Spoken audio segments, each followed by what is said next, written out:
Welcome to Worlds Cooldown after some pretty intense games today. I'm going to be completely honest. I'm Jat, joined by Dracos and Ender. Let this be a lesson in the world. Yeah. No one beats Clutch 3 times. Not TSM. They won the first 2. No, I'm just kidding. That was CLG. That was close. For Europe and America, Jat, I'm wondering why are we even playing plans? Clear, dominant 4-0 group stages. Completely uncontested at the top of the standings. Yeah, I mean, smooth sailing from start to finish. Let's take another look at this Clutch Gaming versus UOL matchup, and you'll see from the early game, really, Clutch Gaming improved. As long as we look at this one game, the dream is alive. The third chance for them obviously working out with some good fights around some objectives, but also I think earlier on than that in the top lane too is where Huni and Lear both were able to get out to a little bit of a lead and ultimately should have taken this game super easily. I'm not going to say that this was a close game by any means, but at the end it did feel like there was almost some room for UOL to come back. Yeah, 2 plays just went disastrously wrong for UOL in the top lane that ended up giving Huni kills early and then Demonte a double kill later in the game. And even this game, you know, super smooth. Vladimir was never a problem. And really just a crisp closeout for a Clutch Gaming. This was like single-handedly, I think, the most stressful day of games. Wow. We had 8 games today. A multitude of regions, EU and NA amongst them, and just... I mean, Jat, we started the day casting in just a weird series of games.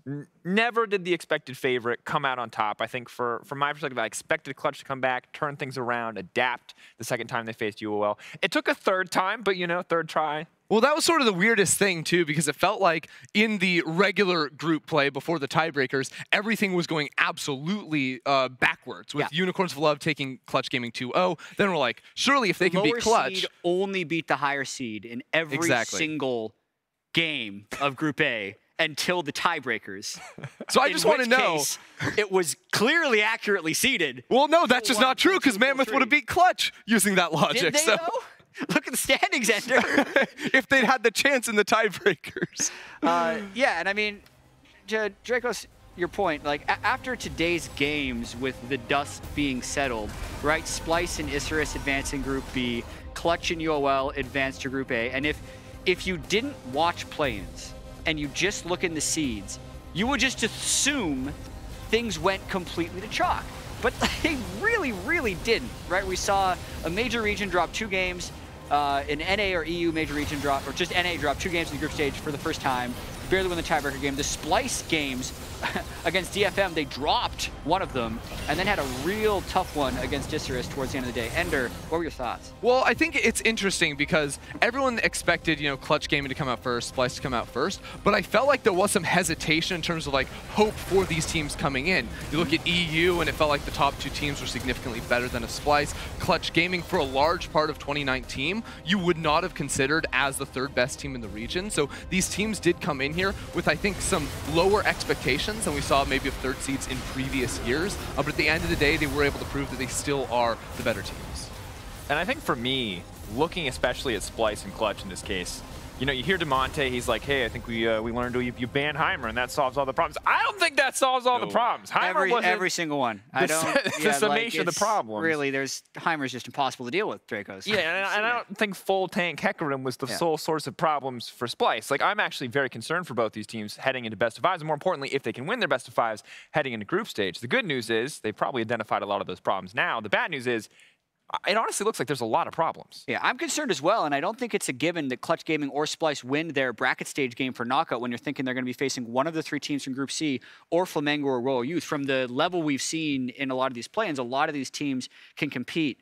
But I do want to take just a quick moment. We're saying goodbye to Mammoth and Detonation Focus Me. I feel like both of them actually had some highlight moments. Detonation Focus Me taking Isurus to a 60+ minute game, which could have given them 2 wins and kept their season alive, and Mammoth winning 2 games. What kind of just stood out to you about either one of those teams as we send them off? Yeah, for me, looking at Detonation Focus Me, obviously everyone will remember the win against Splice as well, which I think was a very clear idea of they wanted to come in with relatively easy to execute composition. You know, they brought out the Gallium Nocturne, which I think is the first time we've seen that at Worlds so far, and put a lot of money on Utapon. So I felt like when they were playing like a very standard composition, they actually looked pretty strong. They also tried to bring in some of their flair with the unique picks, like the Nocturne mid lane, the Ziggs mid lane, some Undying compositions with Kayle as well. So it was interesting to see sometimes the creative picks not actually working for them, but then when they went into much more standard and easier to execute compositions, I felt like they looked a lot better. Yeah, and for me, Evi's Gnar was fantastic. It's been a long time since I've seen Gnar be the kind of the peak that you expect it to be when you pick it in draft, where it can be a bit of a lane bully. It can transition into being a powerhouse in team fights, and it felt like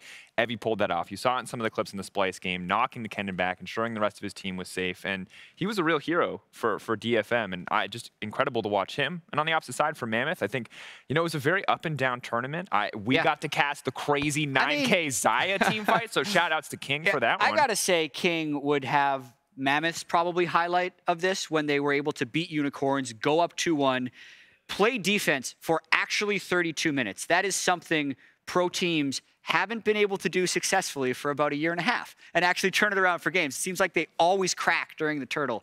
But they pulled it off. He had that invincible team fight. I think it was 8-0 or 9-0 on the Xayah in that fight. And it ended in a very disappointing moment for Mammoth, but the fact that they won 2 games, as did the other 2 teams in this group, and then just losing out in tiebreakers, I'm sure most of the OS fans have probably just turned off the stream because they're upset and disappointed because they were so close yet again, but it is something that you can hope to build on. Like, they actually had some good stuff happen. And like the future of the region too, I think, like, for me, a special shout out has to be given to Fudge. You know, 17 years old, first real like big international event. This guy has not played that many stage games. Only 17. Yeah, he's only 17 years old. We were joking backstage. He's like, he's probably thinking about his calculus homework right now. Yeah, like how far back was pre-calc? I guess he's 17. Sorry, give him a lot of credit. He's probably like, when I get home, how much work is piled up for me in the school year? Yeah, that's how young this guy is. He's like probably got to juggle both things, and just honestly, Fudge, I think, had a lot of difficult moments, but also had a ton of highlight moments. The amount of dives that he was able to 1-for-1 impossible situations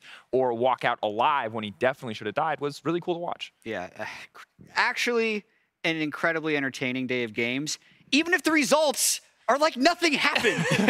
Tomorrow's schedule, as you can see right here, we're going to get to see Damwon go up against Royal Youth again. They said they were at 10 out of 100 in that first day, and that was with Nuguri, I'm going to quote LS here, being like the banker from Monopoly on Vladimir in game 1. Was he cheating or something? Because he had way too much money. In that first game, just going absolutely crazy. And then I think the highlight game from yesterday that we're going to get to see tomorrow is going to be the Royal Youth versus Flamengo game rematch. So Damwon's a really interesting team, just looking at how they performed on game 1, because everything that you sort of expected to happen to this team happened. You know, it's about the solo lanes, creative early jungling, bot lane is maybe an issue, but I felt like it got like blown out of proportion, especially for the playing stage. I didn't think bot lane was actually going to be a problem for these guys, but then it turned out bot lane was a serious problem, but at the same time, Nuguri looked even better than I thought he was going to perform. Yeah, and look, for me, like, Nuguri's so good. Showmaker's so good. Canyon has fantastic moments. The bot lane is there. This team, I expect them to come out on top. The real battle that you already brought up. These guys. Can they do this again? Flamingo versus Royal. BRTT Draven. If this is the time that Brazil moves on to best of 5s and beats the TCL and Turkey to do so, that is huge for this region. I kind of hope BRT gets Draven again. I don't know if they are going to get. I don't think Zoe's going to go over to Goku, but that's the rematch I'm really excited for. It's a big rivalry, and we know the Flamengo fans are out in force. Flamengo. I was wondering if you... It's Flamengo. Flamengo. It may seem like you said Flamingo, but please, I know you said Flamengo. Yeah, that's right. I didn't say Flamingo on accident 100 times. It may a million times. Splice looked a little shaky, but in fact, if you check, they did advance as the #1 seed. So if you missed any of the action today, be sure to stay tuned for our rebroadcast and see this again. It starts in just a few minutes, and that's going to be all for us here tonight. Thank you, and we will be back tomorrow for more Worlds 2019. We will see you then. Give me 8 more games. Let's go.